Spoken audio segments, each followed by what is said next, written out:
Easter island এই নামটার সঙ্গে আমরা অনেকেই পরিচিত নই, কিন্তু ইস্টার আইল্যান্ডে এমন কিছু রহস্য রয়েছে যেটা সম্পর্কে জানলে পরে একেবারে অবাক হয়ে যাবেন। ইস্টার আইল্যান্ড বর্তমানে পর্যটকদের ঘুরতে যাওয়ার বা কম সময়ের জন্য এই দ্বীপে গিয়ে ছোট্ট করে ঘুরে আসার জন্য একেবারে কিন্তু মন্দ জায়গা নয়। কি আছে এই ইস্টার আইল্যান্ডে? এই ইস্টার আইল্যান্ডের মূল যে রহস্য, সেই রহস্যই হচ্ছে ইস্টার আইল্যান্ডের বেশ কটি বড় বড় পাথরের তৈরি মূর্তি। আসলে এই যে পাথরের তৈরি মূর্তিগুলি, এগুলি তৈরি করা হয়েছে গোটা একটা পাথর কেটে, অর্থাৎ এই মূর্তিগুলি তৈরি করার ক্ষেত্রে কোনো টুকরো পাথরকে জোড়া লাগানো হয়নি।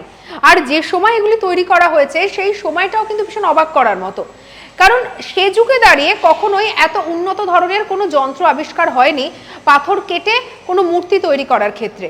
কিন্তু অদ্ভুতভাবে শুধুমাত্র গোটা পাথর কেটে এই মূর্তিগুলোকে তৈরি করাই নয়, এক জায়গা থেকে অন্য জায়গায় নিয়েও যাওয়া হতো অলৌকিক উপায়।